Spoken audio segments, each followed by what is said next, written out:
Good morning, and welcome to the very first episode of Jerry What the What Dymond. I am your host, Jerry What the What Dymond. Um, give a shout out. Hope everybody had a good 4th of July yesterday. I hope you all were good and had a good time and you were safe out there. Absolutely. Um, just prior to that, we just had the Boston Festival competition at the Saratoga Comedy Works this past week here. Give a shout out to all the comics. Yes, absolutely. The perform out there. There's over 60 comics that had performed. I was one of them. Of course, I didn't make it, and of course, neither did the other 58 comics that did it as well. No, I was not. You can't get caught for that. That was sad. I got the little device here. This is my audience here, so I figured I'd use this for my little thing. See how this goes. So anyway, we give a shout out to Renee. Or I'm sorry, not Renee. I'm saying Liz Russo. Liz Russo, who performed out there and won the whole thing. Congratulations to her, and best of luck to her this fall. She goes out there and competes in the Boston Festival competition. Plus, she also got 500 smackaroos. So out there spending money, it probably costs her $500 just to get out there. I don't know. Congratulations again, and good luck out there. Um, let's see. So I'll talk a little bit about myself. As I just said, my name is Jerry What the What Dymond. I've been doing stand-up comedy now almost about 4 years. Started about 4 years ago at the Albany Comedy Works, which is now closed, being renovated. And then a gentleman named Bill Keller, who was teaching there. Really good teacher. He taught. He wrote for a lot of comics like Jay Leno, Billy Crystal, just to name a few. Um, I enjoyed doing comedy. I wanted to do it a long time ago, but I didn't have the nerve I didn't have the niche for it. And plus, at the time I was married, and my wife said, "If you do comedy, you will be divorced, and we will be leaving you." And if I had known what I know now, I would have let her go a long time ago. So that's that with that one there. Um, but a little bit myself, like I said, I've been doing it for almost 4 years now, and there's a lot of great comics out there in the capital region. There's more comics now out there than ever in the last few years. It came to a new horizon. For many years, it was always down in New York City and L.A. Now it's up here more in the Albany capital region, so which is really good for all of us. So just give a shout out to all of them out there. That's been absolutely. There's a few comics that are really wonderful, and they had their own open mic. Mo Haskins, he's a comedian. He ran the Lark's Tavern, which was 2 years in a row. That's right, 2 years in a row, best open mic in the capital region. Give it up for him. Yeah, he just stepped down because he wasn't black enough to do comedy. I love the guy, and good luck out there, Mo. Um, a guy named Mike Steele is going to be taking over, a young comic. He's been doing this for a little while. He's really good. He has another open mic he's started up down in Poughkeepsie called a Nutty Bar. So if you get a chance, look it up. Go on down there and see open mic down there. I'll be getting down here too to perform. And after that, a buddy of mine, another comic, he's from Massachusetts, but now moving to the Albany region, Ryan Shanahan, and his wife Nellie. She's going to be running the open mic there, so let's give it for her. Good luck to her, and I know she'll do well. Another comic I'm going to give a shout out to, as they do a tag team duo. Not only does she host this place called the Low Beat over on Central Avenue on the second and fourth Tuesday of each month, for her co-host, the amazing Blaze, which you'll see daily at the open mic at Lark Tavern, as well as the Low Beat. They got a podcast together as well. I think it's C and B, C and L. I don't remember. I'll get my ass beat for that one, but check it out. Pretty sure it is. They're wonderful people. I've seen some of their podcasts. They're great. They're wonderful, and a lot of these comics they're young, and they're coming up the scale now. And they're doing really well. A lot of them have moved down to New York City. There from which this area had moved down to New York City, such as David Shine, Dwayne Murphy Jr., Brandon Sagar, and Mike McLaughlin, just to name a few. A lot of them, give them up, them guys. They're on their way. I've done some shows down in New York City too, and that's the place down there. They do almost about 20 sets a night, if I'm not mistaken. They get between 3 minutes, 4 minutes, 5 minutes. Here we do like a weekly basis every night. Like Monday, Tuesday, Thursday. Sometimes there's some places even Sundays, Saturdays, Sundays. You have to look it up. But I'm going to be hosting the fourth Tuesday of this month at the Low Beat. It's on Central Avenue. So if you want to come out, show time's at 8 o'clock. I'll also be performing at Lark Tavern. And when I'm not at the Lark Tavern on the second and fourth Tuesday, I will be at the Saratoga Comedy Works, 388 Broadway, downtown Saratoga. The Comedy Works. Tommy Nitchie, he runs it. He did a great job with it, and he's doing really good, and he's doing a lot for us. He has a thing now called a writing class, which is every Tuesday, which I do that there too, and you learn a lot from not only from yourself but from others too. You learn from each other. Other than comics, such as Rich Williams, he's been doing it for a long time. He came from LA. He's here now. He's been a writer. He wrote for Disney, sold a movie to Disney, and they dated Pang at one time, and then broke up, and she dated a real man. So sorry, Rich. um, but myself, I grew up watching comedy. I grew up into it. People say, "Why are you doing stand-up comedy now? Why are you doing it at this late stage age?" I said, "Well, my kids are all growing up, and I couldn't afford a therapist." I had a therapist once, and one session with that therapist, and I never saw that person again. Apparently now that therapist has seen his therapist, and his therapist has seen his therapist, and it goes on. You know, kind of like lawyers. They're a dime a dozen, but they never want to see me. They say, "Guilty, get him out of here." Um, but I grew up like watching George Carlin, George Burns, Milton Berle, the first comic of television, Mr. Television, they used to call him.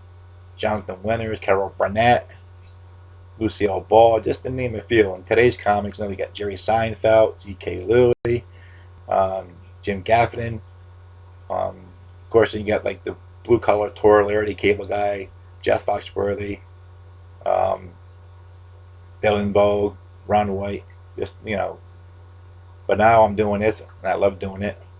I'm still trying to, we're all, like I said, still all learning, and hopefully, maybe one of these times I'll get my own open mic, thinking about going around. Me and Brandon Sagar, another good friend of mine's, thinking about going around different places, see about doing something down in my area, from the Valencia area. We need comedy this time. We were in desperate need of comedy because so much is going on in this world. You got two dumbasses running for president, and I don't care for either one of them. Donald Trump thinking the orange is a new black, which we all know that ain't happening. We had a orange mayor for many years, Jerry Jennings, and see where that went. So I think they're related. Don't tell anybody. Then you get Hillary Clinton. We had the Clintons in there once, and they kind of screwed things up. I'm thinking, do we need this again? We just get the Bush in there and make it even worse than what it is now. But I think that I was never really into politics. I don't care about politics. This world is crazy enough already as it is, and I don't care who you get for president. They may be able to solve some problems and fix some things, but it's never going to be the same anymore. You can't. When I hear Donald Trump saying, "Let's make America great again," I think America is already great. There's so much things technology-wise, and so much that's going on. And I think that we as people need to make America great. We're the future of America, and we need to make America the way it should be. The caveman days, the cowboys and Indian days, the old model days are all over with. I grew up in the 70s and 80s. I was born in '69, so I was growing up there in the '70s when they had a gas shortage. And back in them days, if you had a plate, even number plate on your car, you got gas. If you had an odd number, you had to wait the next day to get it. So that was kind of crazy. That went for a little while. It didn't last very long, but it was just hassle and aggravation through going all that. And in life, I think we all go through all that. We go through a lot of aggravation. We go through a lot of emotions in our life. Happy, sad, angry, depressed. A lot of people are depressed because they're not happy. They can't find, they think they're lost and they can't come back.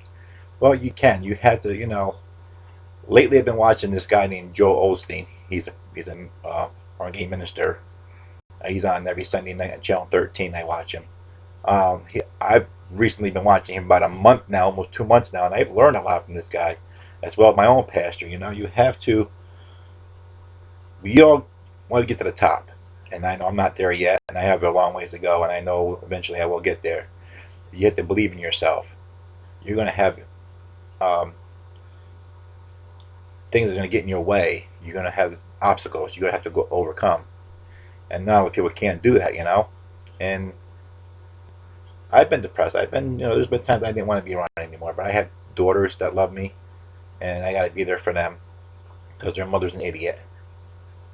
But I think that we have to understand each other. There's a lot of people are confused about a lot of things. You know, there's the gay and lesbian thing, a lot of killing. I don't understand all this. Congress talking about the gun control. Well, here's the thing. Guns don't kill people. People that own them kill them. You know, stupidity people kill them. If you're sick and you have issues, you should own a gun. Why is it that it's easier to get a AK-47 than it is a handgun? I recently learned in the news that they got to go through a process in order to get a handgun. But if you want an AK-47, you can get one right away. And I think that's ridiculous.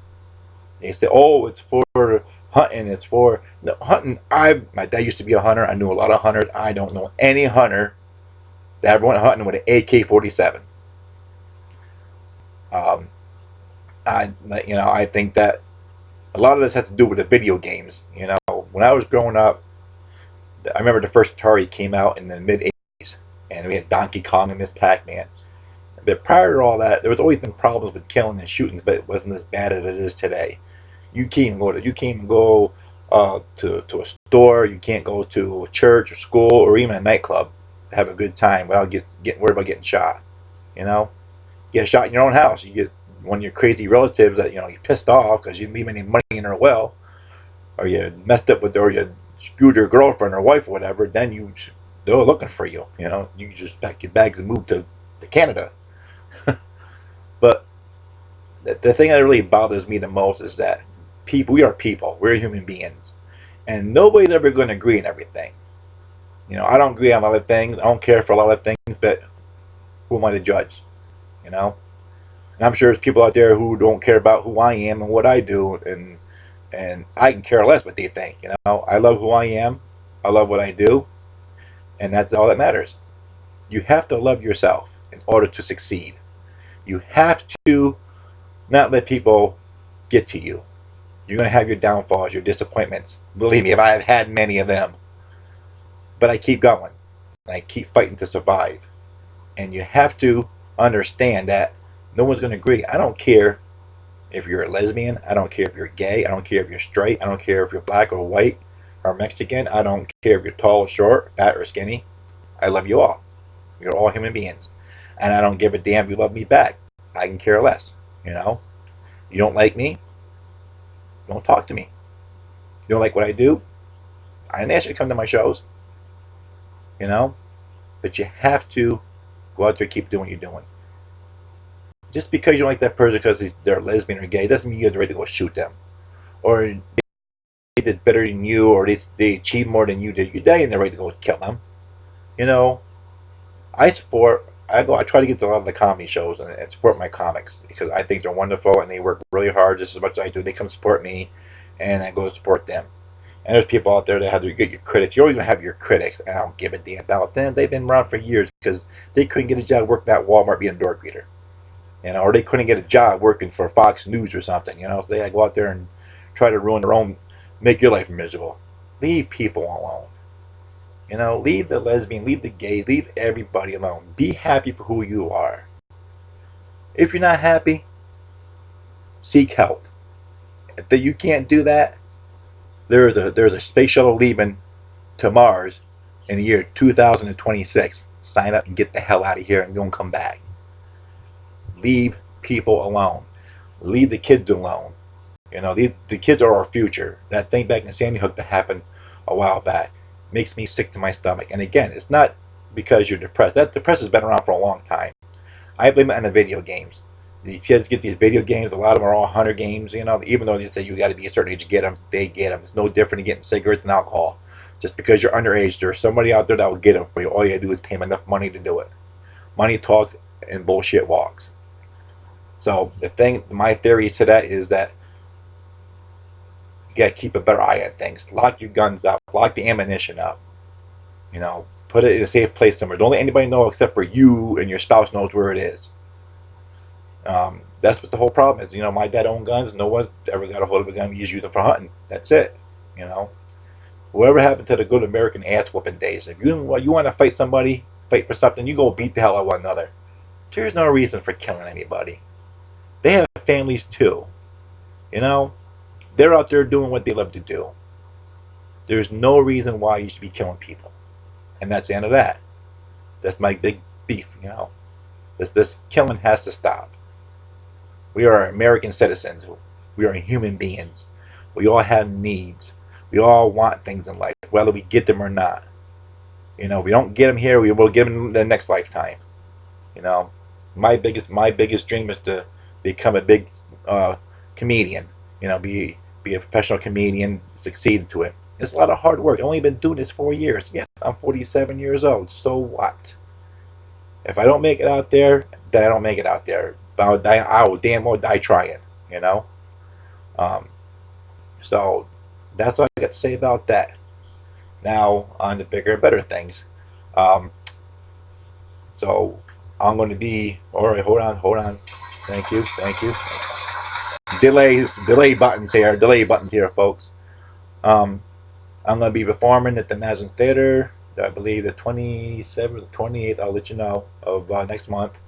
Also be hosting the Low Beat in Central Avenue the 4th Tuesday of this coming month. Give a shout out to Carl, Carrie, and Blaze for that. Thank you very much. I love all you guys. I love every one of you guys. You're all great. And, we all don't do well sometimes. We all bomb, but we keep doing it because we love doing it. We love to do it. It's our passion. And that's my passion. My passion is to make sure I go out there and do the best I can to make people happy. Because we need laughter. I grew up on laughter. I grew up watching the Andy Griffith Show.